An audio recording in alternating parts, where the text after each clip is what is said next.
प्रिया वै केशवस्य च कृष्णभक्ति प्रदे देवी सत्तवत्यै नमो नमः। भक्ताविहीना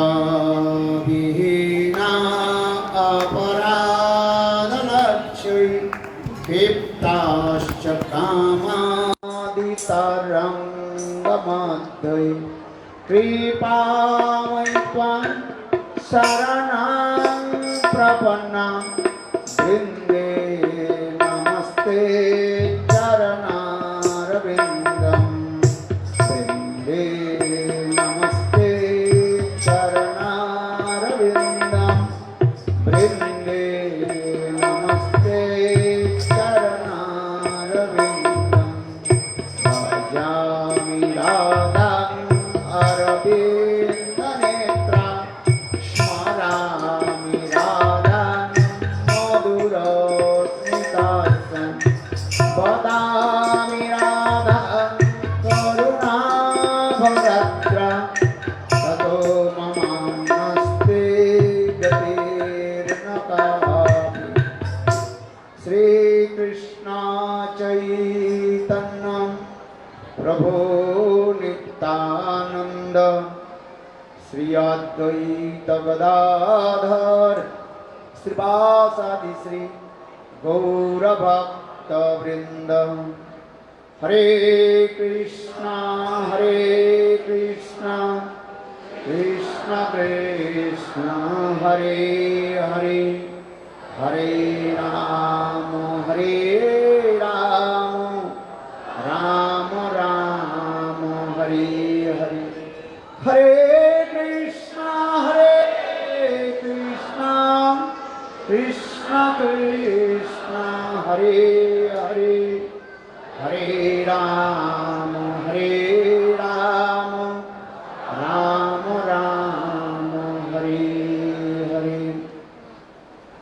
सर्वप्रथम मेरे गुरुपाद पद्मों नित्य लीला प्रविष्टम विष्णुपाद अष्टोत्तर सतस्य श्रीमद भक्ति वेदांत श्रील वामन गोस्वामी महाराज एवं नित्य लीला प्रविष्टम विष्णुपाद अष्टोत्तर सतस्य श्रीमद भक्ति वेदांत श्रील नारायण गोस्वामी महाराज जी के अभय चरण कमलों में अनंत करोड़ साष्टांग दंडवत ज्ञापन करता हूँ। तत्पश्चात नित्य लीला प्रविष्टम विष्णुपाद अष्टोत्तर शतमान भक्ति वेदांत स्वामी महाराज एवं मंचस्थ विराजमान व्यासादि परम पूज्यपाद त्रिदंडी स्वामी श्रीमद भक्ति वेदांत श्रीधर गोस्वामी महाराज एवं उपस्थित प्रभुचरण श्रीपाद पद्मनाभ महाराज एवं उपस्थित समस्त वैष्णववृंद मातृवृंद गौरगत सज्जन वृंद हरि कथा पिपासु सत्रवृंद सभियों के चरण कमलों में मेरा यथायथ दंडवत प्रणाम स्वीकार हूँ। बहुत सुंदर कथा हम लोग श्रवण कर रहे हैं। आज श्रीमद् भागवत कथा की 6वां दिन है, षष्ठ दिवस है। दो शब्दों के द्वारा अपने वाग्देव जनी वचन को मैं विराम देना चाहता हूँ। महाराज जी ने बहुत सुंदर सुंदर रूप में कृष्ण की अनेकों लीला कथाओं को श्रवण कराया। चलो सुखदेव गोस्वामी पाद ही परीक्षित महाराज जी के निकट दशम स्कंद से अनेकों मधुर मधुर लीला कथाओं को श्रवण कराया और बीच बीच में महाराज जी ने अनेकों जो शिक्षा मूलक हमें उपदेश भी दिया। जीवन में आचरण हम कैसे करें। केवल आचरण विहीन जो वक्ता होते हैं वो केवल कर्मांकित के अंतर्गत कहा जाता है। कर्मी लोग भी बोलते रहते हैं। गीता भागवत रामायण महाभारत सभी पढ़ चुके हैं, सभी अच्छी अच्छी कथा भी बोलती हैं, किंतु जीवन में यदि हम आचरण नहीं किया तो वो बोलना केवल कर्मांग के अंतर्गत है। जैसे कर्मी लोग भी बोलते रहते हैं, लोगों के लिए बहुत कथा सुनाते रहते हैं। गुरुदेव भी एक कथा सुनाते थे, एकादशी के दिन पंडित जी बहुत सुंदर एकादशी के महत्व भी सुनाया। एकादशी खाना नहीं चाहिए, निर्जला करना चाहिए, ये करना चाहिए। और घर में आकर के पुतनी के बोली, क्या चावल रोटी नहीं बनाया? बोले आज तो मैं कथा में चली गई और आपने तो कथा में बताया आज निर्जला होनी चाहिए, निर्जला होनी चाहिए। एकादशी कैसे होनी चाहिए? कैसे एकादशी व्रत होनी चाहिए? निर्जला व्रत, पानी तक पीना नहीं चाहिए। तो आपने तो कथा सुनाया, इसलिए मैं कुछ नहीं बनाया। पर एक कथा तो दूसरे के लिए, तेरे लिए थोड़ी है, कथा सुनाना है दूसरे, तुम्हारे जाने की क्या जरूरत है? तो उसी प्रकार हमारे आचार्य बात कहते हैं, गुरुदेव कथा सुनाते थे, जो जीवन में जितने परिमाण आचरण करते हैं और उतना ही उनके लाभ ही है। इसलिए श्रोता वक्ता की उसी प्रकार हम सम्मान। महाप्रभु ने कहा, तिनादपि सुने चैन तरोरिव सहिष्णुना अमानि न मानदेन कीर्तनीय सदा हरि। भजन की प्रणाली महाप्रभु ने दिखाया। जितनादपि सुनी तरोरिव सहिष्णुना अमानि और मानदेन कीर्तनीय सदा हरि। स्वयं चैतन्य सचिनंदन गौर हरि गीता में उपदेश दे तो दिया, किंतु कहां तक अपने स्वयं आचरण किया। किंतु वही से कृष्ण गौरांग के रूप में आकर के आचरण करके जगत जीवों की शिक्षा दी।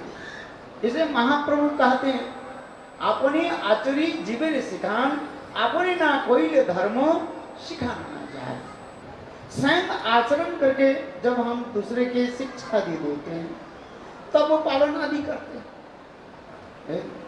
मैं स्वयं नाम नहीं करता हूं, दूसरे के कहते तो नाम करो, वो होता है, वो सुनेगा और अंत में कोई करेगा ही नहीं। इसलिए स्वयं महाप्रभु वही कृष्ण साधु रूप में आए, कलियुग में किस रूप में आए? साधु रूप में आए और स्वयं नाम कर रहे हैं, हरे कृष्ण कृष्ण कृष्ण हरे हरे, हरे राम राम राम हरे हरे। अभी गिरिराज की कथा प्रसंग बहुत सुंदर है। स्वयं चैतन्य महाप्रभु ब्रज में पधारे और चैतन्य महाप्रभु कभी गिरिराज गोवर्धन के ऊपर उठते नहीं थे। क्यों? शास्त्र में स्पष्टीकरण कर दिया चैतन्य चरितामृत में, वृंदावन जाइबे ना रहिबे चिरकाल, गोवर्धन चरियान ना देखिबे गोपाल। वही कृष्ण ही गौरांग रूप में आए हैं और महाप्रभु क्या करे? वृंदावन जाइबे ना रहिबे चिरकाल, चिरकाल तक, अधिक समय तक वृंदावन में मत रहिए। क्यों? वृंदावन में रहें तो ब्रजवासी की जो आचार व्यवहार वो देख करके तुम्हारा मन खट्टा हो जाएगा, अपराध हो जाएगा। अभी ब्रह्मचारी ने बताया ना, भजन की दो प्रकार की कहा जाता है, एक वैदिक मार्ग का भजन और एक रागानुगा भजन। ब्रजवासी जन जो होते हैं उसके कहता है रागात्मिक जन कहा जाता है। इष्टे सारसिक राग परम अभिष्टता भवेत तन्मय तो भवेद बुद्धसा रागात्मिका कदिता, रागात्मिका अनुष्ठिता जैसा रागानुगा उच्चते विराजन्ति अभिव्यक्तं ब्रजवासी जनादिषु। चलो रूप गोस्वामी पाद वर्णन कर रहे हैं, ये कृष्ण के जो नित्य परिकार जो है सब शक्ति के प्रकाश स्वरूप है, ये समस्त रागात्मिक जन कहा जाता है। नंद जशोदा सुबल श्रीराम राधा गोपी आदि ये सब कोई जीव तत्व तो नहीं है, स्वयं कृष्ण के स्वरूप शक्ति से ही प्रकाश है, जीव तत्व तो नहीं है। ये सब इनके हृदय में स्वाभाविक रूप में कृष्ण के प्रति प्रगाढ़ अनुराग कहा जाता है। एक ऐसा रागात्मिक है, इसलिए इष्टे साविश की राग परम अभिष्टता भवित। इनके दो लक्षण बता रहे हैं। इष्ट देव में इतने अभिष्टों के राग है। गोविंद दामोदर माधवेति, गोविंद दामोदर माधवेति, हे कृष्ण हे यादव हे सखेति, गोविंद दामोदर माधवेति, गोविंद दामोदर माधवेति, गोविंद दामोदर माधवेति। जागोहने अपहरणे मतन प्रलीप प्रेंचनादो रुदितो चनमाजनादो गायन्ति चैनो अनुरक्त धियोश्रुकंठा धन्ना ब्रजस्त्रियो उरुक्रम चित्त जान। इसी कहते हैं ब्रजवासी कहा जाता है। ऐसे ब्रजवासी जन नित्य ही कैसे भगवान में अनुरक्त होकर के रहते हैं। उनकी तन मन बस गोविंद की सहायता है। एक क्षण काल के लिए उनकी मन कभी भटकता नहीं।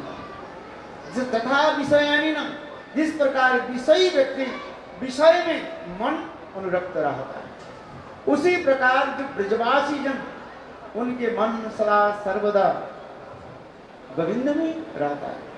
इसलिए बहुत सुंदर श्लोक है, सुखदेव गोस्वामी पाद वर्णन कर रहे हैं। ये ब्रजवासी किसको कहते हैं? जागोहने अपहरणे मतन प्रलिप। जब दूध काटती है ना, क्या करती है? गोविंद दामोदर माधवेति, गोविंद दामोदर माधवेति, गोविंद दामोदर माधवेति, गोविंद दामोदर माधवेति। दूध की धार जब पड़ते हैं और इतने सुरीली स्वर से गोविंद की स्मरण करते हैं, चिंतन करते, कीर्तन करती है, जिससे उनके चित्त द्रवीभूत हो जाती है और आंखों से आंसू की धारा प्रवाहित। इसलिए समस्त वर्णन होते जाए। देखो, हम इसलिए कह रहे हैं ये गिरिराज कौन है? कौन है? नित्य गोलोक वृंदावन धाम से ही साक्षात रूप में ये गिरिराज प्रकट हुए। क्यों? गिरिराज गोवर्धन हमें क्या शिक्षा क्या देते हैं, जिससे संग श्रीमती राधा जी कह रहे हंताय अद्रिया बोला हरिदास वर्ज जग राम कृष्ण चरण स्पर्श प्रमोदम मानं तनते सह गो न गोपै पानीय सुजवश कंदर कंदमूलई। वेणुवृत्त में संग राधा जी ये गिरिराज जी की महिमा वर्णन कर रहे हैं। हमारे विश्वनाथ चक्रवर्ती पाद, रूप गोस्वामी पाद, जीव गोस्वामी पाद, रघुनाथ दास गोस्वामी पाद, इतने सुंदर सुंदर गिरिराज गोवर्धन की स्तुति आदि की।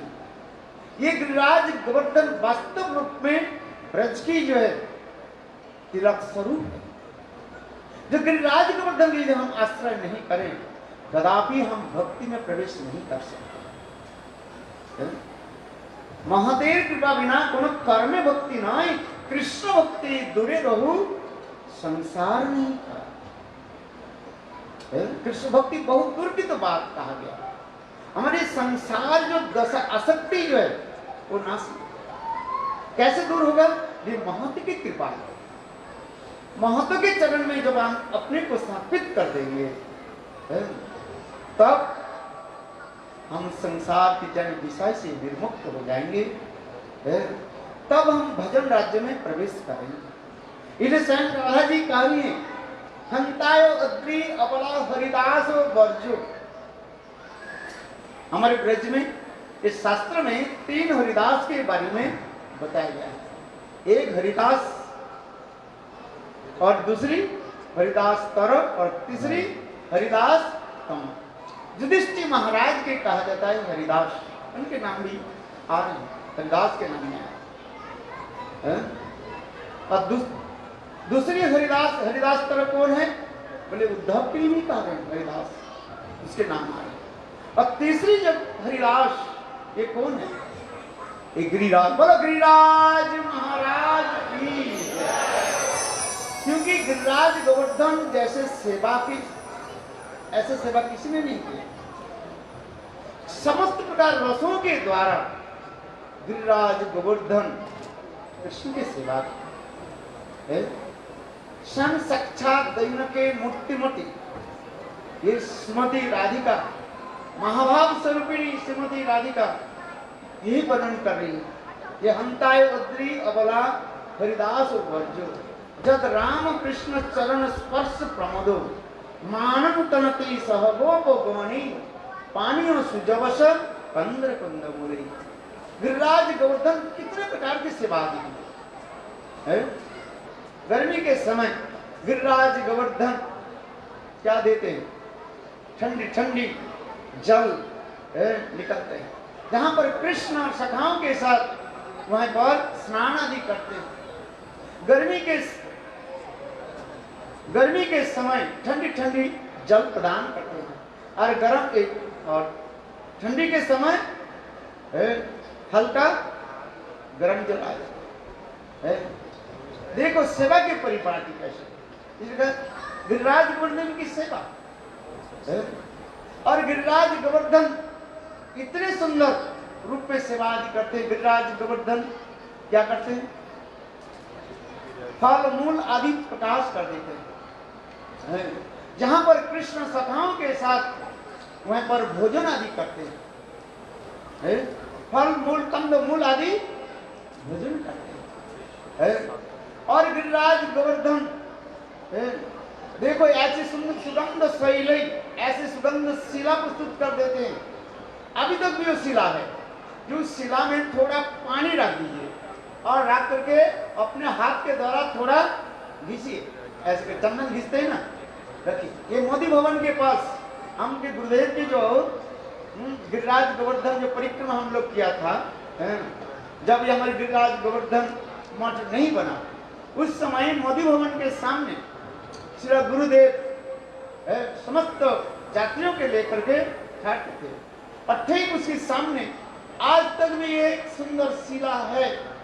उस शिला में थोड़ा पानी डाल दीजिए और देख करके हाथ से ऐसे घिसिए, थोड़ा देखो आपके हाथ इतने सुंदर है, चंदन के वहां से सुगंध है। उसे इसलिए करे सुगंध शिलाई। गिरिराज गोवर्धन ऐसे सुंदर शिला आदि प्रस्तुत करते थे और उस सुगंध शिला से चंदन आदि निकाल करके गोपियां कृष्ण के जैसे सुंदर रूप में गोपी डॉट बनाते थे, सजाते थे। ये गिरिराज गोवर्धन की कितने सुंदर महिमा, गिरिराज गोवर्धन कैसे सेवा आदि की दिखाए।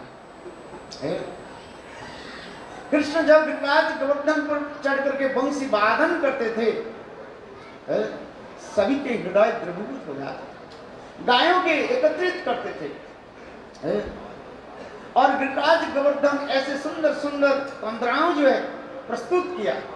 कंदराओं जिस कंदरा में स्वयं कृष्ण गोपी आदि के साथ अनेक प्रकार से मधुरतम लीला आदि करते। ये गिरिराज गोवर्धन की महिमा जितनी हम कहें वो समाप्त हो नहीं सकता है। एक कोई व्यक्ति गिरिराज गोवर्धन परिक्रमा कर रहे थे, उसके और इतने समय एक कोई राक्षस आ गया, हा हा हा हा करके उसके पास आ गया। वो डर गए। देखो गर्ग संहिता में वर्णन है। और वो व्यक्ति ने किया कि अपने प्राण बचाने के लिए वहां पर एक गिरिराज गोवर्धन की शिला उठाया और वो ब्रह्मदैत्य राक्षस के ऊपर मार दिया। देखो वो गिरिराज गोवर्धन की शिला स्पर्श होते ही वो राक्षस ब्रह्म राक्षस उस शरीर को त्याग दे दिया और शरीर को त्याग करके विशाल सुंदर देव शरीर प्राप्त करके और नित्य धाम में चले गए। ये गिरिराज गोवर्धन की अनेकों महिमा है। इस गिरिराज गोवर्धन कोई साधारण नहीं है। स्वयं कृष्ण जब नित्य गोलोक धाम वृंदावन धाम में आने लगे, स्वयं राधा जी के कहने लगे, राधा जी मेरे साथ चलो। राधा जी कहती हैं जहां पर गिरिराज गोवर्धन नहीं है, जहां पर जमुना नहीं है, जहां पर गोपी नहीं है, वहां पर मैं नहीं जाती। तो कृष्ण ने कहा कि देखो ये साक्षात गिरिराज गोवर्धन की वहां पर प्रकट कर दिया। ये जमुना आदि जो देख रहे हैं, मानसी गंगा, ये सब नित्य गोलोक वृंदावन धाम से ही प्रकट हुई है। इसलिए हमारे कहते हैं श्री कृष्ण चैतन्य प्रभु जीवे दया कोरी सपार्षदस्य धाम सह अवतरी। सह अवतरी नित्य गोलोक वृंदावन धाम से ये गिरिराज गोवर्धन और जितने भी लोग देख रहे हैं ये सभी प्रकट कराया। ये गिरिराज गोवर्धन के साथ तथापि लोक लीला के अनुसार भगवान कभी कभी ये गिरिराज गोवर्धन की महिमा में दर्शन कराते हैं। गुरुदेव सुनाते थे, देखो त्रेता युग की कथा है, जब भगवान रामचंद्र बंदर सेनाओं के द्वारा समुद्र के ऊपर सेतु बन रहे थे और समस्त बंदर जो है दूर दूर से पत्थर लेकर के सेतु बन दिया और इतने सब सेतु जब समाप्त बन गया, उस समय भगवान रामचंद्र ने ऐलान कर दिया, देखो जो जहां पर है वहां पर पत्थर के वहां पर रख दिया जाए। ठीक उसी समय ये हनुमान जी इस हिमालय से आगे द्रोण पर और यही गिरिराज गोवर्धन के लेकर के आ रहे थे और भगवान रामचंद्र की समाचार होने के साथ ही साथ और हनुमान जी ने कहा कि इस गिरिराज गोवर्धन की इसी ब्रज में ही विराजमान कर दो।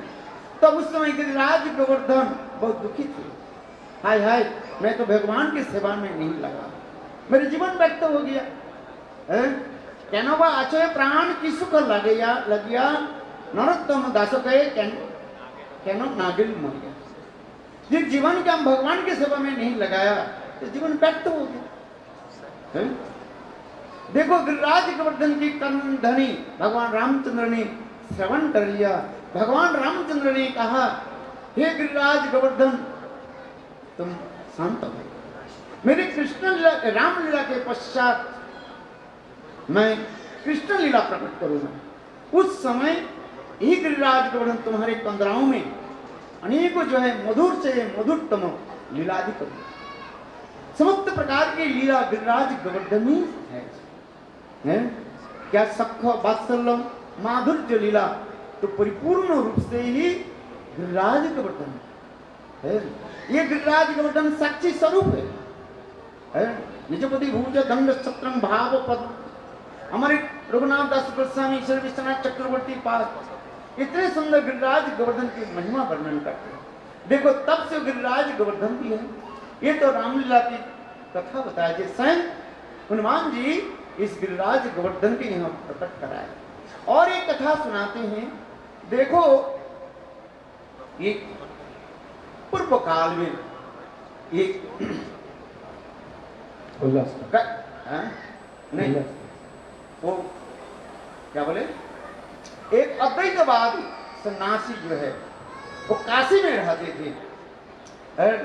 बहुत समय तक काशी में भजन किया तो काशी में रहते हुए विचार करने लगे, ये काशी में मैं रहता हूँ, अहम ब्रह्मास्मि मंत्र जप करता हूँ, किंतु ये काशी में वाराणसी में यहाँ कोई पर्वत नहीं है। इसलिए उन्होंने विचार किया, चल दिया। चलते चलते हिमालय के समीप में द्रोणाचल में आए और उनके शिष्य में कुछ दिन रहे और रहने के पश्चात और देखो संत महात्मा आए, उनके बहुत सेवा किया। सेवा करने के बाद संत महात्मा कहने लगे मैं जाता हूँ, अपने आश्रम में लौट करके जाता हूँ। तो उस समय देखो द्रोण पर्वत कहने लगे, गुरुदेव आपको क्या सेवा करूं? बोले देखो मैं संत महात्मा हूं, मुझे कुछ नहीं चाहिए, मेरा वृद्ध काल हो गया है, मुझे एक सेवक चाहिए। एक क्या चाहिए? सेवक चाहिए। बोले सेवक कैसे? बोले देखो उनके छोटा बेटा था, उसके नाम था क्या? बोले गिरिराज महाराज की जय हो। बोले तुम्हारे छोटा बेटा गिरिराज को मुझे दे दो, है कि मेरा सेवा करेगा। गिरिराज मनी मन विचार करने लगे, ये अद्वैतवादी अहम ब्रह्मास्मि जप करने वाले है, अब इनके साथ मुझे जाना ही नहीं है। इसलिए उन्होंने कहा ये मैं नहीं जाता, गुरु के बात नहीं मानते, चलो मेरे साथ। तब कहने लगे देखो गुरुदेव आपके साथ मैं जा सकता हूं, दो शर्त है। एक शर्त है जहां पर आप मुझे रख दोगे वहीं पर मैं रहूंगा, टस से मस नहीं। और दूसरी बात है गुरुदेव आप अपवित्र अवस्था में आप मुझे अपने पास रख नहीं सकते। अपवित्र कब होता है? जब पायखाना पेशाब में जाते हैं। इसलिए शास्त्र में लिखा गया देखो ये माला जप आदि है, माला हम जो हरिनाम आदि करते हैं, ये हरिनाम की माला लेकर के कभी पायखाने के घर में पेशाब के घर में जाना नहीं चाहिए।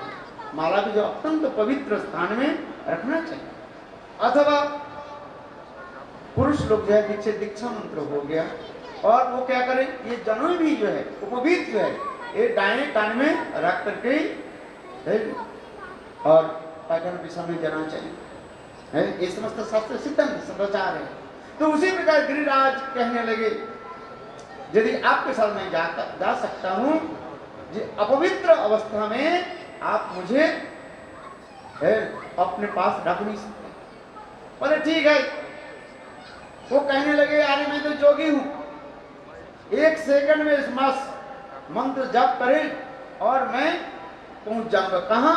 काशी। उन्होंने क्या कि देखो वो गिरिराज गोवर्धन के उठाया अपने हाथ में और आने लगे। गिरिराज गोवर्धन मणिमन भगवान के लिए प्रार्थना करने लगे, हे प्रभु मुझे रक्षा करो, मेरे जीवन व्यक्त हो जाएगा ये अद्वैतवादी मायावादी के पास जाने से मेरा बुद्धि भ्रष्ट हो जाएगा। शास्त्र में लिखा है, चैतन्य चरितामृत में स्पष्ट लिखा है, मायावाद दोष जार हृदय कोशिल चित्त कहार वज्र सम भेद। अहम ब्रह्मास्मि जप करने वाले उनकी कभी संग करना नहीं चाहिए। शास्त्र के विचार है। यहाँ तक भी शास्त्र में बहुत श्लोक है, श्लोक बोलते जाए तो कितने श्लोक हो जाए। बड़े त्रिपुंड धारण करने वाले व्यक्ति के दर्शन भी करना नहीं चाहिए। त्रिपुंड है ना, ये त्रि जो है लगाते हैं, बिंदी केवल बिंदी लगाने वाले, ब्रह्म अहम ब्रह्मास्मि जप करने वाले है, बोले इनके दर्शन करने भी तुम्हारे सारे सुकृति भी नष्ट हो जाता है। प्रमाण है शास्त्र में, है शास्त्र में क्या प्रमाण? तिलक होने चाहिए। इसलिए गिरिराज गोवर्धन मन में विचार करने लगे, हे प्रभु काशी में जाए तो मेरा फांसी लग जाएगा, गले में फांसी लग जाए, मेरा जीवन व्यर्थ हो जाएगा। इसलिए शास्त्र में स्पष्टीकरण कर दिया अद्वैत कभी संग करना नहीं चाहिए। महाप्रभु के विचार है, शुद्ध विचारधारा है। जैसे महाराज जी भी बताया ना, तिलक कैसे होनी चाहिए, ललाटे तिलक स्पष्टीकरण होनी चाहिए। ललाटे तिलकम नास्ति कंठे नास्ति त्रिकंठिका हृदय नास्ति गोविंद स नर उदाहित। इसलिए गिरिराज गोवर्धन मणि मन विचार करने लगे, प्रभु मुझे रक्षा करो। ये देखो वही साधु जब यही ब्रज में जब आ गए और भगवान के प्रार्थना कर ले, प्रभु ब्रज छोड़ करके मुझे बाहर मत ले जाओ, ब्रज छोड़ के भी कहीं मत ले जाओ।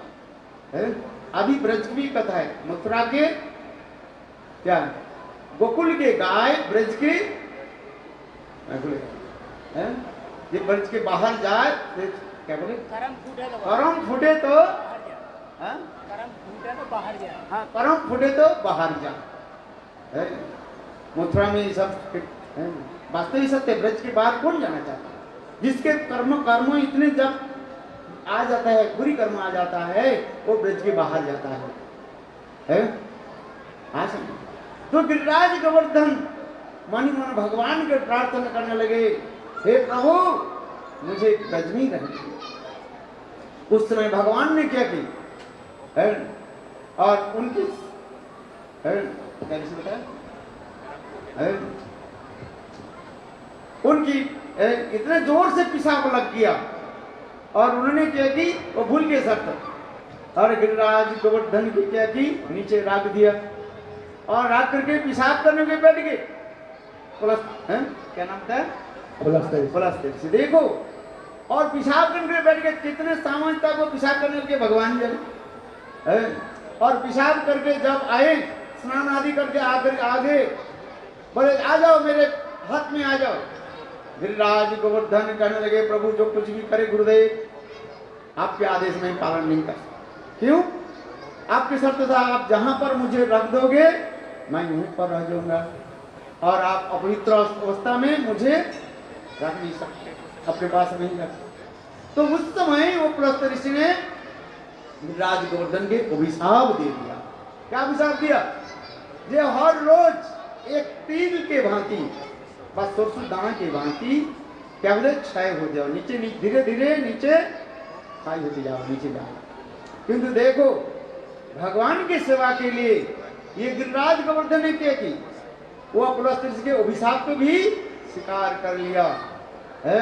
बोले मुझे नीचे धरती में जाना है किंतु तथापि मैं आपके साथ नहीं हूं। आज तक भी गिरिराज गोवर्धन एक एक करके तिल एक एक तिल के भांति नीचे समाहित किए जा। गुरुदेव कहते थे कृष्ण के समय ये गिरिराज गोवर्धन इतने ऊंची थे, बोले उसके छाया मथुरा तक पड़ता था। आज गिरिराज गोवर्धन धीरे धीरे धरती पर समाहित किए जा। क्यों? कृष्ण ने कहा, हे गिरिराज गोवर्धन दापर युग में, रामचंद्र ने कहा दापर युग में मैं कृष्ण होकर के आऊंगा और आपकी सारे मनोवंशा पूर्ण करूंगा। इसलिए वही स्वयं रामचंद्र कृष्ण के रूप में दापर युग में आकर के और उनकी कंदरा में ऐसे सुंदर सुंदर मधुर आदि लीला आदि की है। ये गिरिराज गोवर्धन की अनेकों महिमा है। ये गिरिराज गोवर्धन की इतने महिमा है जिसके देखो अन्नकूट की महिमा है ना। गिरिराज गोवर्धन के विशेष तात्पर्य क्या है? अन्नकूट की महिमा दिखाया है। इस कलियुग में चैतन्य महाप्रभु है, माधवेंद्र पुरीपाद आदि ये समस्त दिखाया क्या? ये गिरिराज गोवर्धन के अन्नकूट महामहोत्सव कृष्ण के लीला के समय है। जिस प्रकार नंद महाराज अन्नकूट महामहोत्सव की है, ठीक उसी प्रकार हमारे माधवेंद्र पुरीपाद ये गिरिराज गोवर्धन के अन्नकूट महामहोत्सव भी कराया है। कृष्ण के लीला के समय ना जाने कैसे लीला दी हुई है।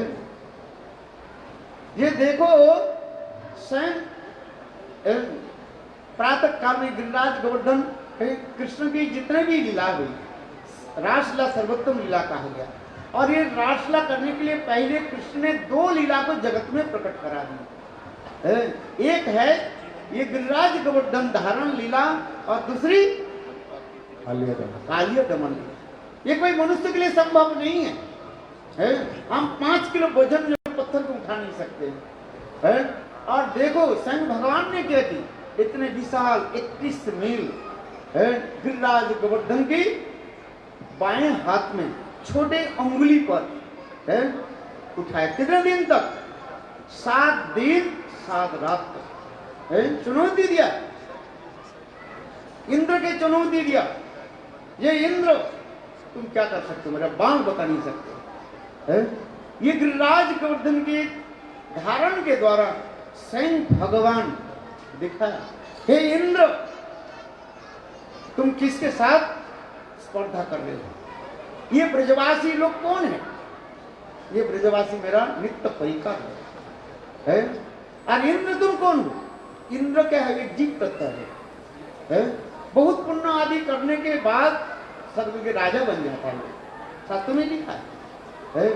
कोई ब्रह्मा बनता है, कोई यह तो कि शिव भी बन सकता है, ये समझ बहुत विचार है। तो इंद्र एक जीव है।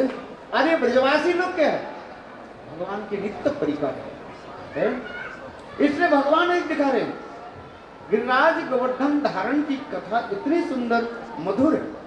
भगवान दिखाते हैं तुम बन गया राजा और मेरे ब्रजवासी को क्या बना दिया?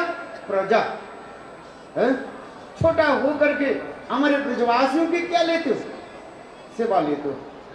इष्ट संग भगवान ने गिरिराज गोवर्धन लीला आदि के द्वारा ये इंद्र के अहंकार मान के मर्दन किया, दिखा रहे हैं समस्त विचार है। बहुत सुंदर इस समय कथा जो है महाराज जी वर्णन करेंगे कि वे गिरिराज गोवर्धन किस प्रकार सेवा आदि की, क्यों भगवान ये गिरिराज गोवर्धन की धारण करके क्या हमें शिक्षा दी। बोलो वृंदावन बिहारी लाल की जय हो, जय जय श्री राधे। बोलो गिरिराज महाराज की जय हो। पद्मनाभ महाराज कैसे कृष्णा पूजा कैसे की